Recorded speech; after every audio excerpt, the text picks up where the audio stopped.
Yo, yo, yo, welcome back. I'm back. We back. An episode of this league, I think I'm calling it. I'm trying to get hired by Barstool. They got the Pat Bev pod, but we need some more NBA guys in there. So, I'm JD, if you don't know. We're going to be talking about the pre-Olympics after these exhibitions. Olympic breakdown, my prediction, we're going to win, but I mean, that could be the whole segment, but we're going to talk about the ins and outs of the roster. Well, that sounded boring, but we're going to talk about LeBron's free throw thing. We're going to talk about Devin Booker being plus 50, highest plus minus on the team. That's my guy, Phoenix Suns, future gold medalist for the second time and future first time NBA champ. If you don't like it, exit out right fucking now. All right. And then also a little bit about the Summer League. Summer League just ended, so kind of like a post-Summer League, pre-Olympic check-in. Haven't done one of these episodes in quite some time since the playoffs, but we're back, and I'm back. So let's get into it, brother. The Summer League. So I guess I'll start with the fact that I went for the first time. I remember watching that shit religiously through middle school, high school, college and adult life, less and less, but I'm tapped in, always tapped in. Watched quite a bit this year, but I went for the first time, dude. First day, Friday, I believe it was the 12th, so a couple weeks ago, and it was awesome. It was everything that I could have dreamed of and more. AAU tournament vibes. For sure, the NBA's AU tournament, junkies everywhere, my people, my environment. I was texting a couple of my buddies. I'm gonna try to go next year with some homies. The fanboys are hilarious. The games are either good or bad, but you're looking at these young guys ball. Got a chance to see who's buddy from Terrence Shannon. He dropped like 25 in the first game. I saw Anthony Black and Jet Howard go off. Saw Bronny play. They played the Rockets. Bronny and Reed matched up. Reed played super well, coming out party a little bit. And it was awesome. But my circumstances of going there were shitty. I had an 8-hour layover in Vegas. Okay? Was visiting some friends in Reno. And I was supposed to be back in Phoenix. My flight was on Wednesday afternoon. Pushed back an hour, pushed back another hour. You see the lady go up to the desk, and you're like, all right, I'm going to miss my Phoenix flight. So my flight from Vegas to Phoenix, I was supposed to just have a 1-hour layover. So, let's see what's going on. Plane wasn't cooling. They didn't know why. Flying has been shit since COVID recently. I've been actually pretty safe since COVID, except for this summer. My flight from Chicago to Phoenix, had to rebook that shit through American Airlines, and then my flight from Reno to Phoenix with the layover in Vegas was Spirit, and I was ready to blame Spirit, but like it happened to me on American a few weeks before. Shitty, but ended up fine because I got to spend Friday in Vegas. So got all my shit done Thursday. Friday had a clear schedule. Landed at like 11:30. Went to a bar near UNLV. Walked to the stadium, and it was fucking awesome. People are drinking. People are there with like their families. There's scouts everywhere. I saw like some GMs. The guy Landry, I'm forgetting his first name, Stanford, played with the Knicks, now the GM of the Hawks. He's there walking around. I saw Shams. Like, it is just like heaven for junkies. It's like that place was fucking made for me. I'm doing this podcast to 0 followers, trying to get hired by Barstool, and like this summer league is for people like me. You know what I mean? Not to like shit on myself too much, but super dope environment. So watching those games on TV, they got the Thomas and Mack Center attached to the Cox Pavilion, the smaller gym. It's just like you walk in the concessions and there's just like a corner. It's like, oh, Cox Pavilion's right here. Awesome. Open seating, I had the general seating. I think if I really wanted to splurge on it, I'd get the saved seating or whatever the higher price was. But I mean, $45, like 62 after the fees and everything for like a whole day of hoops. I only saw like 3 games, but before I had to go back to the airport. But man, was that shit sweet. So NBA, great job with that. Such a cool event. If I go next time, I want to go for a couple of days. Maybe because we're in Vegas, not spend the entire time there. But I did just say I'm a junkie, so I might end up spending the whole time there. But yeah, the championship was last night. The Heat win the chip on the back of Josh Christopher, League Devil, Arizona State guy. I'm an Arizona State guy, if you don't know. So I root for those guys like no other. James Harden has done no wrong in my eyes. Well, it's kind of annoying, honestly, but I will be defending him in public. You know what I mean? It's one of those things. He's a legend, too. Tail end of his career, he can... I don't know. I feel like we can kind of get past all that stuff. The Clippers just re-signed him, so he's going to be getting paid and hooping. I don't think they're going to do shit, but it'll be cool. They lost PG. Well, I'm going to get to free agency later. But Josh Christopher, MVP of the game, scored 24. The Heat had other dudes. Kel'el Ware, 15th pick from Indiana. Loved him coming out of high school. I think he went to Oregon for a year. But he was going off. First team, 18 points off 58 shooting, 8 rebounds, 2 blocks, and assists. I think if he develops for the future, putting him and Bam in the front court is going to be crazy, especially with like the direction of the league. They had Alondas Williams, who was hooping, had that crazy fucking dunk. They had Cole Swider, Syracuse guy. And then they had a couple U of A fucks. Once again, I'm an ASU guy. I'm not even going to say their names, but they did play well for them. So I'll admit that once these U of A guys get to the NBA, but like Aaron Gordon, essential to the Nuggets run a couple years ago. But when, fuck them, basically. And I don't think I really need to explain myself much more. But the Summer League first team was Gigi Jackson, kid's like 18 or something, fucking insane. Played really well.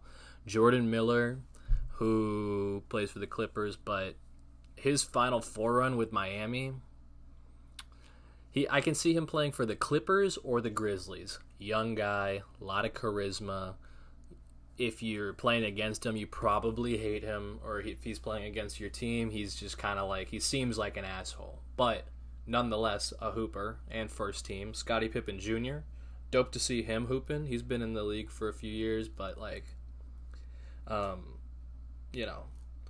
being on the same team as the guy who was hooking up with your mom, Malik Beasley, when he was on the Lakers, just like, respect. I'm rooting for you, bro. I'm rooting for you, kid. You know what I mean? He played well. Reed Shepherd and then Kel'el Ware. Second team was Bub Carrington. I was sleeping on him, man. I even watched Pitt a couple times last year. Couldn't point him out, but he's hooping. Tall. Got some game to him. Gonna be interesting to see what he does with the Wizards, who are the fucking worst team in the league, probably. Donovan Clingan.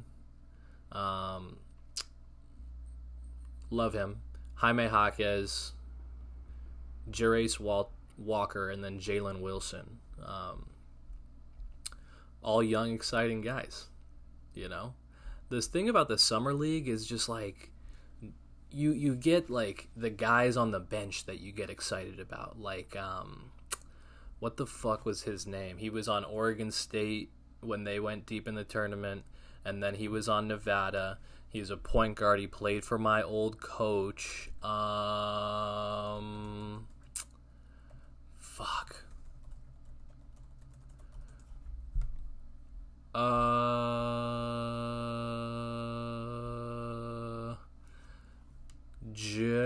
Jared Lucas. Like, if you follow like high school, which I just watched the Peach Jam too, by the way, the Boozer twins. The little one doesn't get enough respect. The guard, he's not even that little. He's like 6'4". And imagine if he hits a late growth spurt. He's been like a point guard to his big bro his whole life. Cam Boozer.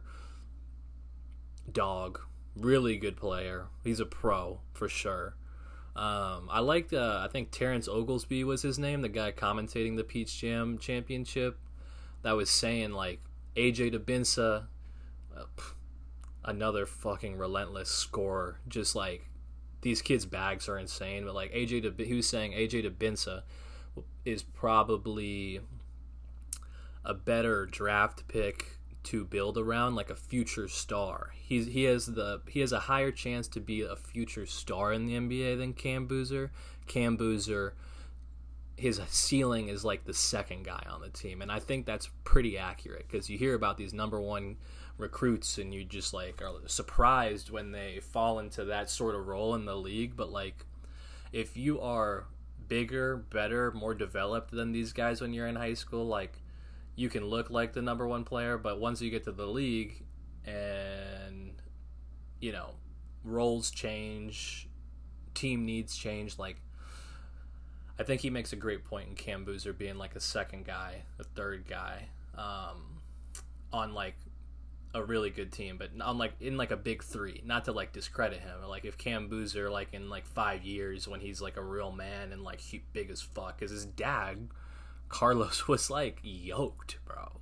So like, if those kids have those genes, if the guard gets those genes and has those passing skills and like floor general skills, I think they're gonna be scary. But that's my Peach Jam talk. My personal MVP, my favorite player in the draft, bias, call it whatever you want, Matas Buzelis. The Bulls posted a tweet of him today. What should his nickname be? I saw someone say El Matador. Perfect. But he's my favorite player in the draft, been that way. 6'10", finishing at the rim. Most of his highlights were just off dunks, and like I remember the first game that I saw him play, his first game, he was driving on a fast break and kind of hesitated, and like they didn't score, but that's like shit you can expect from a young kid, a rookie. I think he has a chance to be the best player in this draft, in my opinion. Once he gets that jumper like wetty, and he's already got the dog mentality. He was calling out Zachary, whatever, the number one pick at some workout, and the kid didn't want to play him, and then he's talking about it on Shams' thing. Like, the kid is a dog. He is an animal. He's a matador. He's a bull. He's an ox. Young Bull would be another good name, but that's Colin Sexton. But shit, man, strong instincts. Fills out, grows his game a little bit. He's gonna be a demon. Like, he's almost like a Giannis type, but a little more guard skills. So I don't know. The Bulls have been in this middle zone for years now, and like I think if they decide to commit to the tank and like get some more young guys and let Buzelis and Giddey and Kobe White be like the fucking three-headed monster with some bigs, and it's gonna be scary. It's gonna be scary, and I want the Bulls to be good, bro. They haven't been good since fucking D Rose. D Rose like captivated my world when I was in middle school. Like when I decided to be a hooper full time, D Rose was like coming out of Memphis, Rookie of the Year, MVP second year. Like those were exciting times, and with the history of the Bulls, they need to be good again. You know, they need to be good again. I hope the scale tips and the East is loaded soon, because the West is fucking ridiculous. Just fucking ridiculous. But yeah, Matas and Giddey will be interesting. They're kind of similar in the way that they do a lot of things really well, but at least for now, not one thing particularly like spectacular. I mean, you could say Giddey's passing is his strongest suit, but he got played out of the rotation last year. I'm glad he left. I think he would have been trapped with the Thunder. He was an exciting like prospect to them to get. His highlights when he was in Australia were absolutely insane, but like him controlling the rock, Matas can handle the ball too. Giddey's definitely more of the passer. Matas is probably more of the slasher, but like those two together as they grow older will be interesting to watch if they both stay there. But another positive before I get to Alex Sarr was Bronny. Bronny was a positive. He ended up looking fine, dude. And I think, like, it was cool to see how much love he was getting in person than hate. When I was there, every time he touched the rock or when he scored, the place went nuts. And then every game after on TV, you could hear it in the crowd, and the announcers were calling it out too. But like online, people tear his ass up. Whatever. In person, everyone loves him, dude. So that's like a good example. Just not like listening to fucking social media, what people are saying on social media. Everyone thinks social media is like the end all be all, and I'm sure with these kids, bro, he's like 19 years old, like seeing everyone on Twitter like shitting on him, like that's tough. But if he can ignore that, and it seems like he has, he's gonna be fine. I think him winning the fucking COD championship was not a good look. You know, it's like, hey buddy, the easy thing to say there is like pick up your game, you know. But him getting that much love in person is awesome. He signed a 4-year, $7.9 million contract guaranteed. That's nepotism right there, folks. That's nepotism. But hey, I think he has a chance. I do, because it's way better for him to develop around Bronny or around Bron and the Lakers. I originally was in the camp of like stay in college a couple more years, develop there, but like I think it'll work out in his favor being with the Lakers and being a pro in the end. I really did think it was stupid of him to come out because of the attention and because he just simply wasn't ready, but like he looked fine in the summer league, and fuck, man, practiced in every day with like Austin Reeves, Bron, his daddy, and everyone else is like perfect. Alex Sarr looked like shit. I thought he was going to be the best looking out of the foreign prospects, but didn't happen. 9 for 47 field goals over the whole summer league, 22.6% true shooting percentage. I'm not even a stats guy, but I wanted to write that down just to say, like, but he didn't do a fucking thing. So he'll be a project, but I don't know. Like I was saying, the league's shifting to people needing bigs. So, and he's like 7-footer, pretty smooth. It'll take some adjusting, but I think he'll be all right. Up next, this Team USA shit. I love it. This might be my favorite basketball event. I remember in 2008 recording all the games on TV and watching them in the morning when I woke up, like in the summer.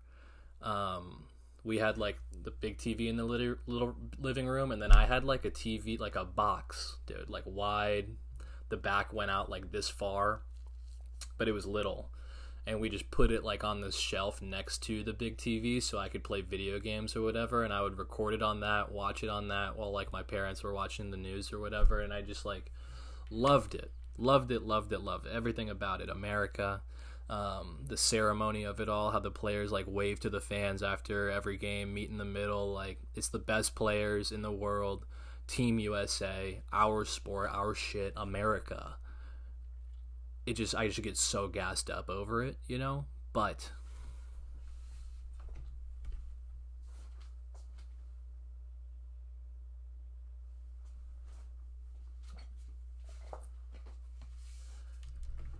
we played Germany yesterday.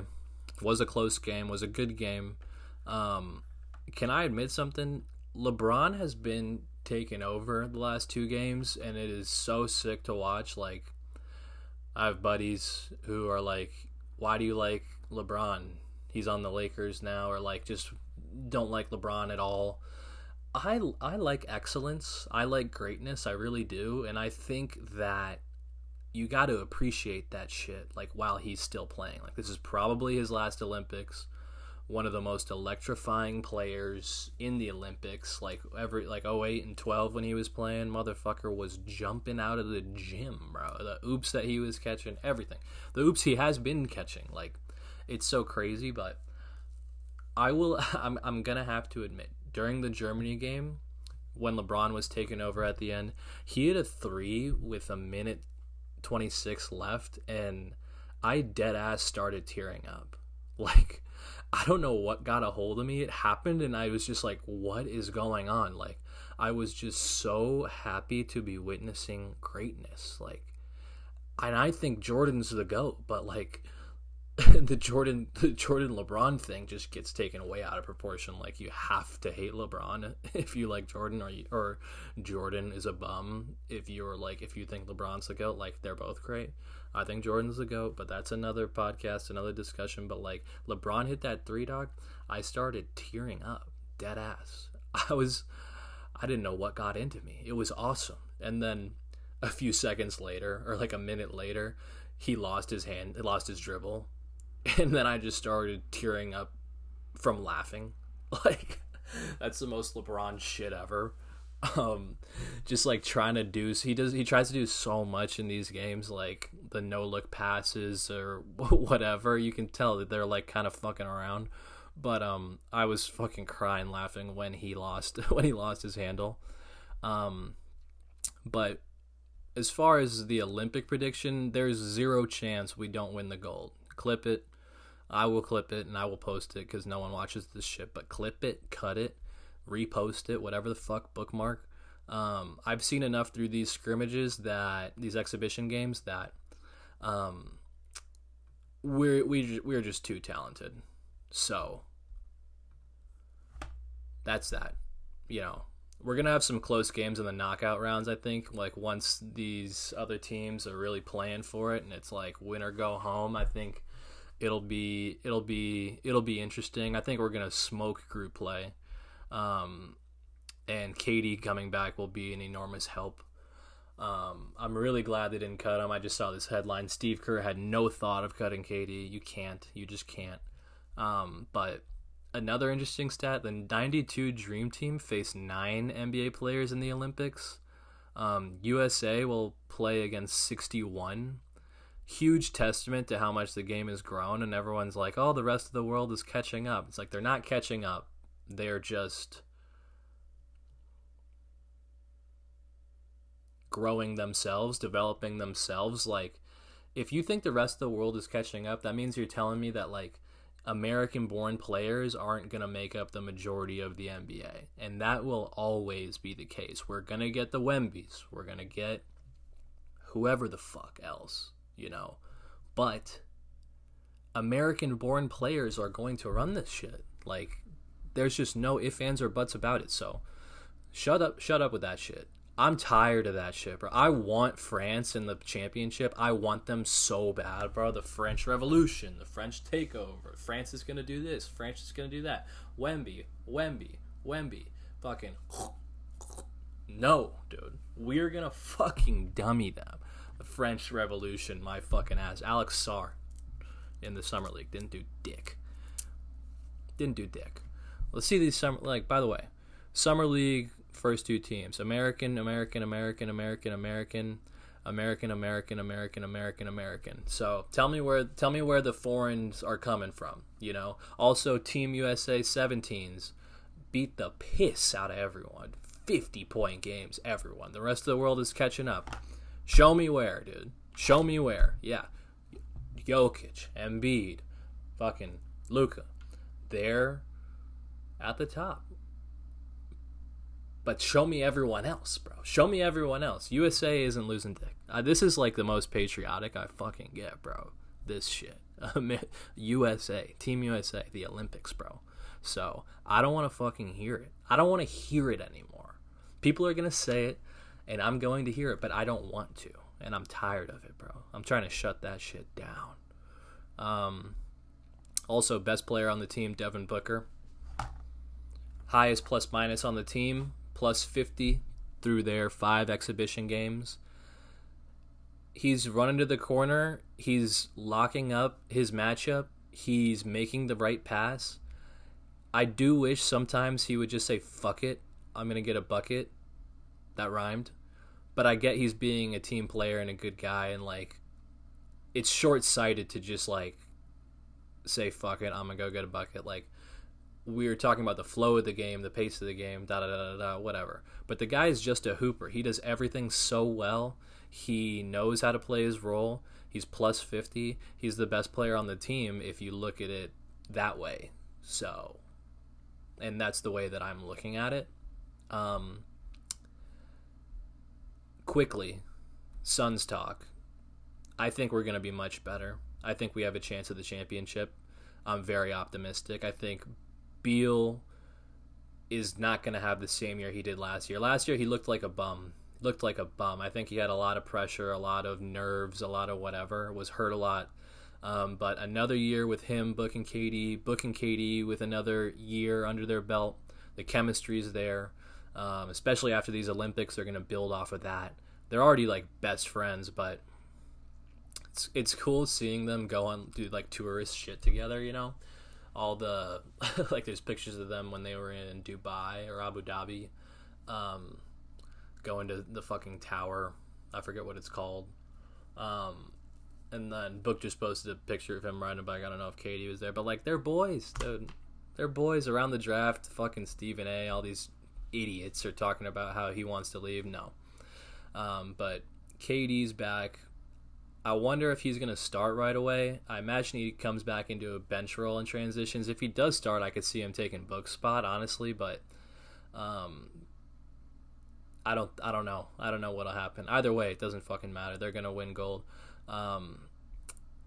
Anthony Edwards, gotta talk about him. He is him.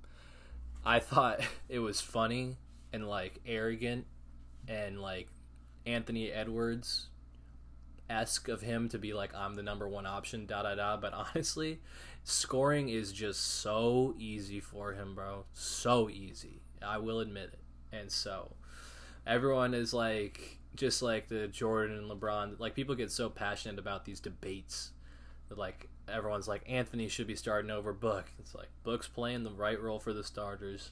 Anthony's playing the right role with the second team. Honestly, if KD stays on the second team, they bring out those dudes and it's like Ant, KD, Bam, AD, and like either Tatum, Halliburton, or White. Like it's gonna get spooky with Ant and KD on the court at the same time. That's when we're gonna be really stretching our leads, I think. Watching LeBron and Steph together, beautiful, makes me want to cry. You can tell they're the two leaders, the two alphas, and LeBron's really the alpha. It's really funny seeing it. Like people are tweeting about that shit.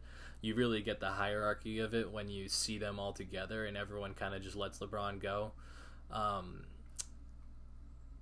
Also, they fucking talked about it on the rundown yesterday, but LeBron's free throw contest victory was crazy. I don't know if you guys saw this. They did a free throw contest. The only people in the video were him, Halliburton, and Embiid, but they were doing an offhand free throw shooting contest. So Embiid and Halliburton shoot with their right hand. They're shooting with their left. LeBron won the contest, but he claims that he writes with his left hand. His left hand is his dominant hand, so he used his right hand in the contest. Just the most LeBron story ever. Like, no shame. I feel like if KD was there, he wouldn't let that shit slide, but I digress. Embiid pisses me off every time he's on the court. I feel like he's catered his game to, like, dominate the NBA, which he rightfully has, but the FIBA is kind of exposing him of doing so. Like, lazy on defense, fat American vibes. Like, he's just a fat, lazy American, it looks like, out there. He had his best game against Germany, which gave me some hope, but other than that, like, watching him try to bait people into fouls and shit and the refs just, like, letting it slide has been beautiful. I also really hope the NBA is watching that shit or saw that shit and gonna watch the Olympics and be like, let's implement some of these things into our rule book, because the foul baiting is fucking ridiculous. I already know in the NBA, like, that would have been a foul. Like, Embiid jumping into the other guy and shooting it would have been a foul. And in FIBA, the ref just, like, watched him look like an idiot and made him look like an idiot. So I really hope they adopt that shit. Who else is on the roster that I can talk about? Tatum looks either awesome or not awesome. Drew is Drew. AD and Bam, that lineup has been fucking fun to watch. Hallie didn't play at all against Germany. I wonder if that'll be the case. I imagine there'll be some matchup where we need a distributor with the second unit, and Halliburton can just come in and do that. But again, we're winning gold. There's like not even a discussion. There we go. And then lastly, the free agent. I'll talk about the free agent movement a little bit in the NBA. Just the big ones, really. Paul George to the Sixers. If he's healthy, they're going to be dangerous. Do I think they can beat Boston if Embiid goes crazy? Otherwise, no. Also, there's a good chance Paul George and Embiid are both out. So, can Maxey beat the Celtics? No.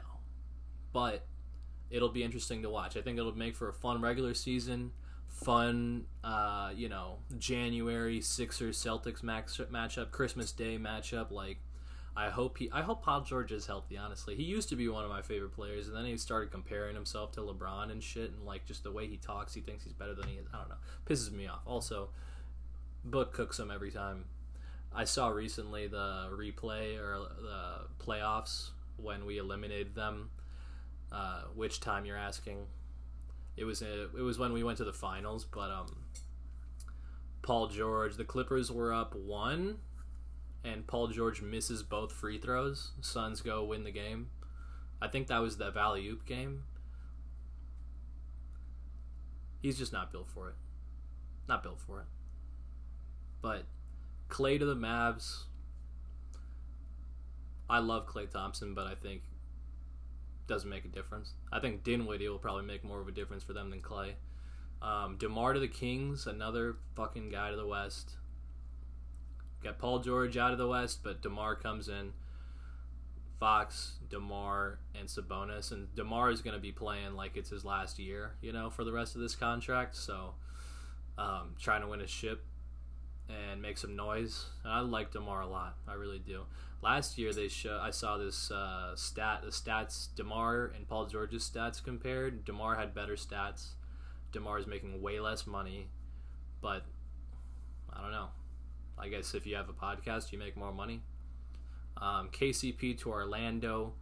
I can't tell you how many times I bet Gary Harris scoring or 3-point props, and he just didn't do dick. So if KCP can step into that role and make some threes for them around Paolo and Franz, love it. Lastly, Tobias Harris on a 2-year $52 million to the Pistons. All you can do is applaud, bro. All you can do is applaud. Shout out Tobias Harris. He can go make a fuck ton of money without all the noise now. He's found peace. It's almost like Thanos or something. Fucking just taking all these people's money and then just going to Detroit and fucking hiding over there making, 26 a year? I wish, bro. I wish. I'd go play for the Pistons for 26 a year. For sure. You wouldn't have to ask twice. And then Buddy and Kyle Anderson to the Warriors. I think they're going to take a step back. However,